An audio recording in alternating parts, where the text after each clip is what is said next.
Mama Buhay Manila. Sorry, I can't match Renan's energy. But so I am Nico Marco, and I oversee regional marketing for AppsFlyer. Pasensya na, I think I have the boring part, sorry, but just a little bit of heads up.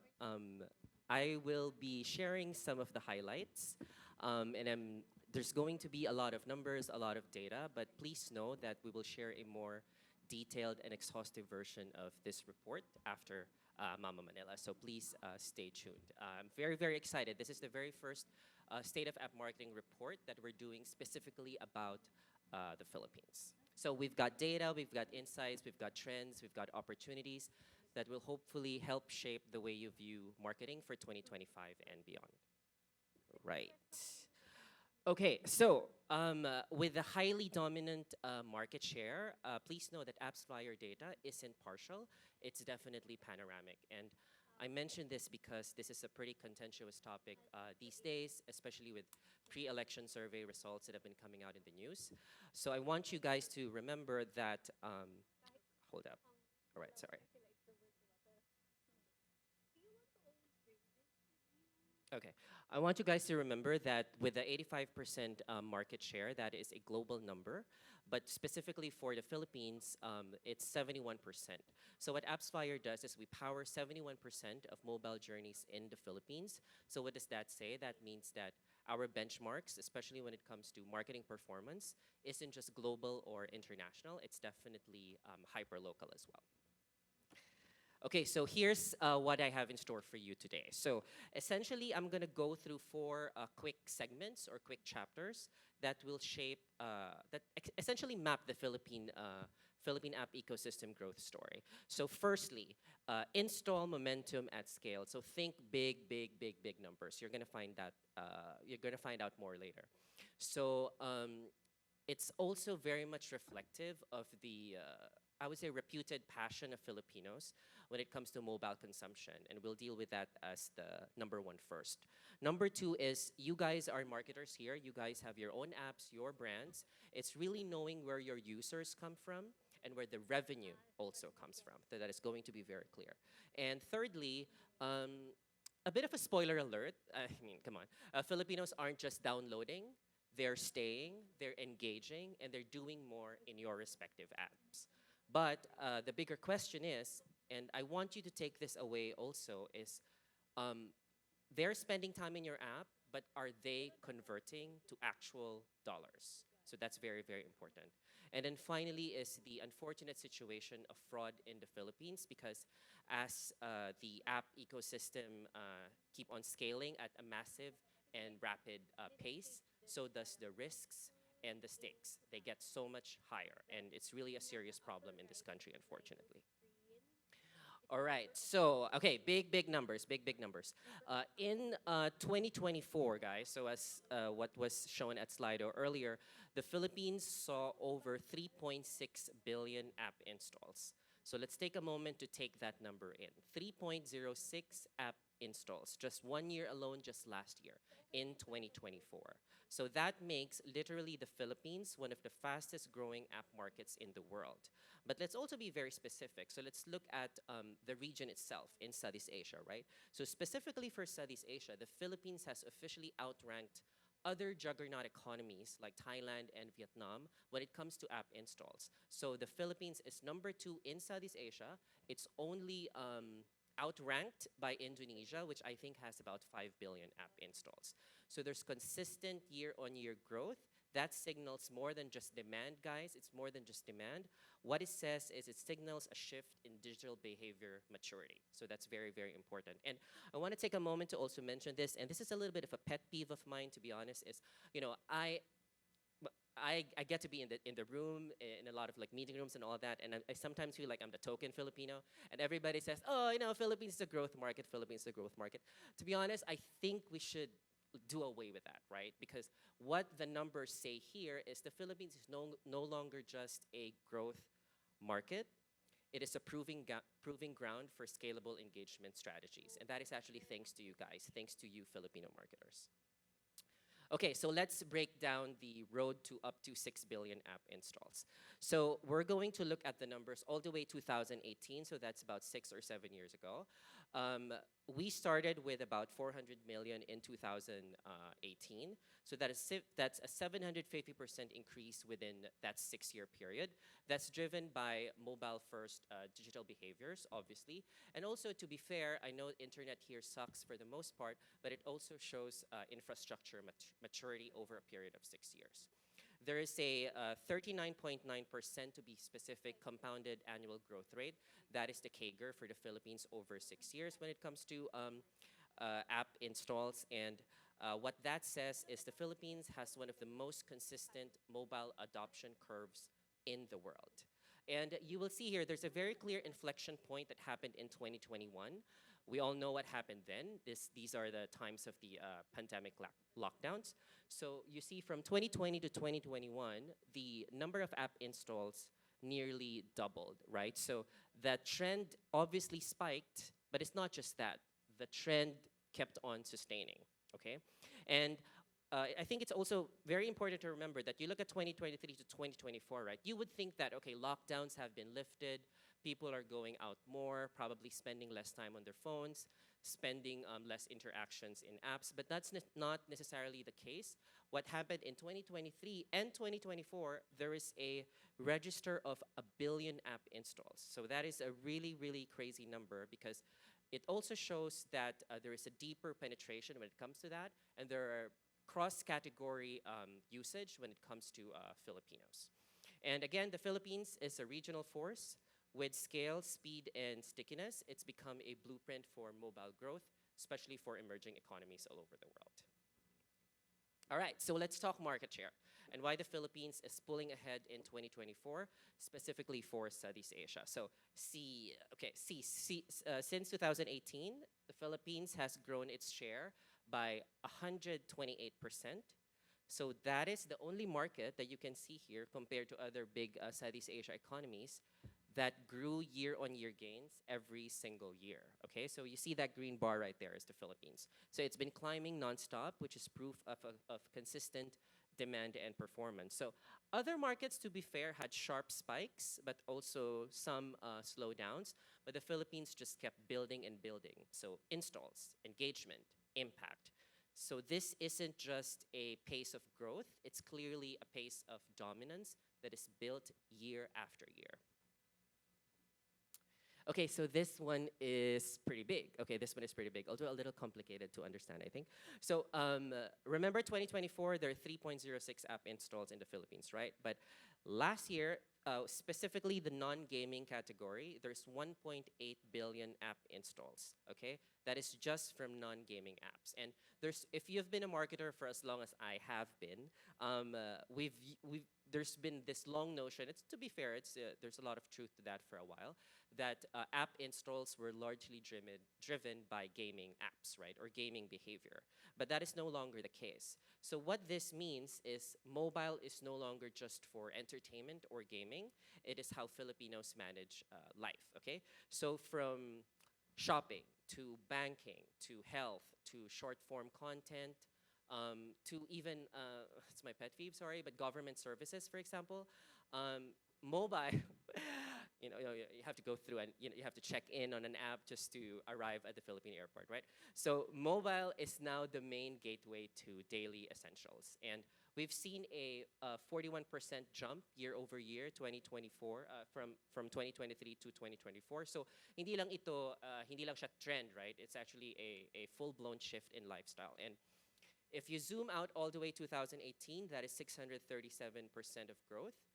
So again, I just also want to highlight, whether you're a brand or a builder of a brand, right?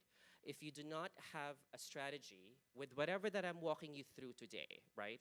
You're clearly missing out on where the market lives. And that will have serious repercussions when it comes to your businesses. Okay, the platform power split. The Philippines is divided. What else is new? Just kidding. I can say that joke because I'm Filipino. Okay. Android still owns reach, obviously, but iOS is fast becoming the main stage when it comes to high-value conversions. But perhaps, again, a bigger question for you is, how are you actually maximizing both platforms to your advantage? Okay, so please think about that. Okay, so let's talk scale. And when it comes to scale, in the Philippines, it's Android. Okay, it's Android. So Android installs grew by 635% from 2018 to 2024, jumping from around 374 million app installs to 2.75 billion last year.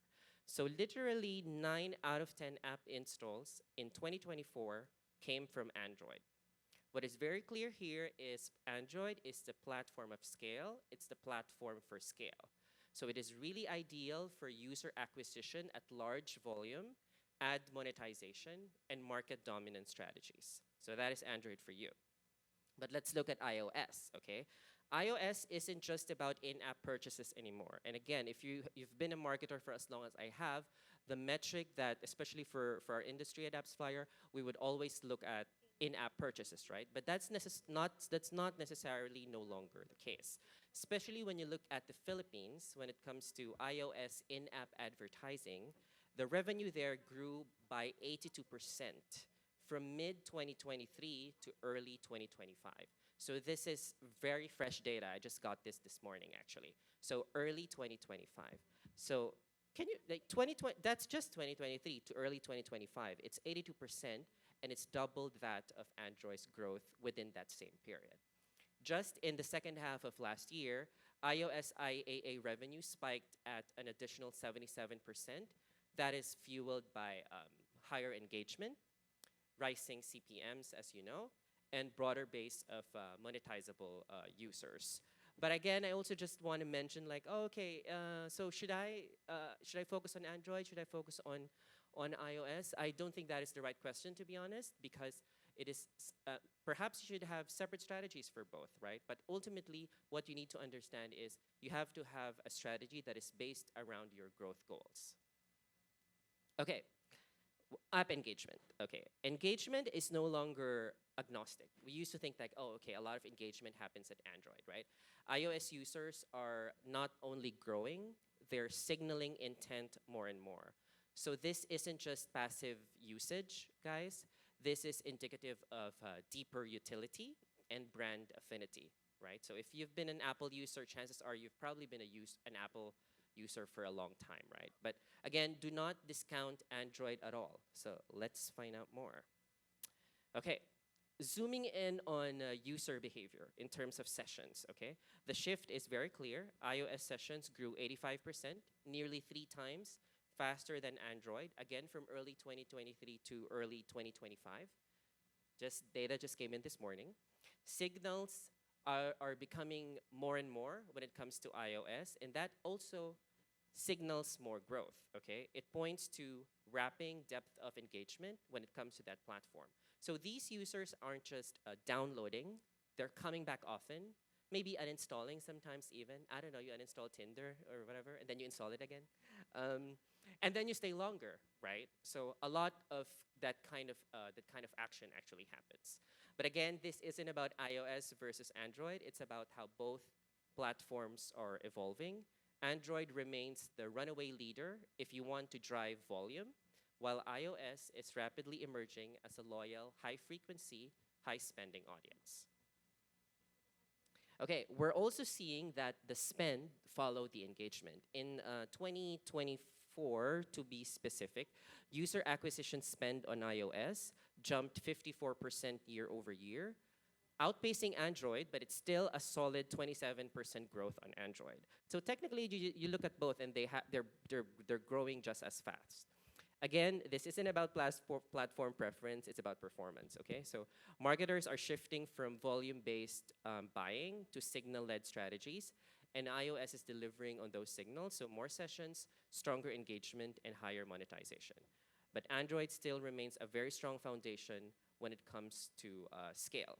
So this also underscores that brands, you guys are investing not necessarily just where users start, but where they stay. Okay, but the real growth story, especially for us at AppsFlyer, isn't acquisition, right? And I would strongly encourage that you actually look at these very seriously too. It's re-engagement. Okay, so from Q1 2023 to Q4 2024, iOS engagement jumped 346%. That's a whopping 346%, showing very sharp momentum. Android still saw solid progress with 78% lift. It's reflecting steady, ongoing investment when it comes to remarketing. So the gap tells us something very important here. Marketers are no longer just chasing new users. They're doubling down. They're doubling down on the ones who stay and who convert. So this is the shift, guys, from growth at any cost to growth that sticks. From growth at any cost to growth that sticks. So please remember that when you're designing your marketing strategies. Okay, finally, I actually don't like this slide, but it's okay. As apps scale in value, so does the threat and the cost of vulnerability. So the Philippines, I made all that brouhaha about the Philippines being #2 in Southeast Asia, but our success when it comes to app adoption has also made the country a bigger fraud target. And especially you guys, marketers, I'm sure you deal with this a lot. Unfortunately, the damage has become seriously systemic. So let's look at global numbers first. In 2024, install ad fraud accounted for a staggering $17.4 billion. Okay, that is the amount of financial exposure globally, install ad fraud alone. Okay, this is separate from other forms of fraud. Okay, this is just install ad fraud. So this is very much affecting every single one of you or every single marketer in the room. Okay. Unfortunately, again, install ad fraud isn't just a global issue, it's a serious local issue as well. So you guys as marketers, you're contending with a very complex fraud landscape, and it demands constant vigilance and smarter defenses. But do they actually work, right? So we have to remember that. Okay, okay, this is really sad. Despite the Philippines' fairly small ad market size, again, compared to other countries in the world, fraud exposure in our country punches above its weight. Punches above its weight. So the Philippines rank among the top 10 countries globally for install fraud exposure. That is a whopping $683 million last year in fraud exposure, making the Philippines #8 globally when it comes to install ad fraud. So, yikes. Sorry. Okay, just a few recommendations for marketers out there, right? So please remember this when it comes to fraud. So fraud prevention in the Philippines, and to be honest, in most of Southeast Asian economies, it needs to be Android first, it needs to be finance vertical focused, and also very category aware. So finance industry alone accounts for 554 million in exposure. That's nearly 80% of install ad fraud. But I think you shouldn't look at percentage numbers, because even if you're a smaller vertical, that's still millions and millions of dollars, right? That is money taken off of you. That is money taken off of your business, okay? But it doesn't stop there, right? So fraud spans a variety of categories. So you're thinking social, creative tools, they're all across the board. And Android exposure, unfortunately, is 5 to 10 times higher than that of iOS. So the message here is very clear. Fraud isn't just a finance issue, it's cross-category, and that it demands proactive and platform-specific defenses. So you should really be building solid moats around your respective app businesses. All right, so, okay, I'm just gonna summarize everything. In short, the momentum is already here, install momentum at scale, but now it's all about turning it into strategy. So segment faster, everybody. Segment smarter too. Focus on the right strategy for the right platform, and think beyond installs. Think beyond user acquisition. Remember, scale and value don't necessarily live on the same platform, okay? Android is still reigning supreme when it comes to volume and scale, but iOS is becoming a really stronger platform when it comes to delivering returns. So you treat them the same, and you risk missing what matters most in your respective businesses. If there's also one thing to remember, engagement is your strongest signal, okay? So the users who come back, not just install, they are the ones who drive real value. And lastly, growth without protection is just exposure, right? So the Philippines, for the longest of time, have benefited from the spurt when it comes to finance app category, but it's also become the most targeted. So if you're not defending your value, if you don't have the right defenses in place, you're essentially leaking your business. Okay, so let me end on a uniquely Filipino note, even though you have a photo of Mudeng right there. I'm a proud Filipino, but I'm also a proud Bangkokian, so I love Mudeng. It's this word that was just recently registered in the Oxford English Dictionary, which is gigil. So for Renan and for my foreigner colleagues at AppsFlyer, it's pronounced gigil, okay, gigil, gigil. So it's that intense, irresistible urge when you see something cute or just something that is exciting or too cute to ignore. I know it's so cheesy and it's so corny, but if you look at the app ecosystem of the Philippines from 2018 to 2024, I think gigil is the right word to use, right? Because when it comes to installs, engagement, growth, Filipinos don't just tap, right? We feel. We tend to be emotional when it comes to things, but they tend to be very passionate when it comes to things. But if you harness it right, the opportunities are just as intense. So when you think about your next move in the Philippines, or whether you're a Philippine app that is thinking about scaling internationally, I know we have a few customers that are already like that. So think gigil, right? Because that's the energy and that's the vibe that we should be giving. So maraming salamat po. Thank you very much, and have a wonderful time at Mama Manila.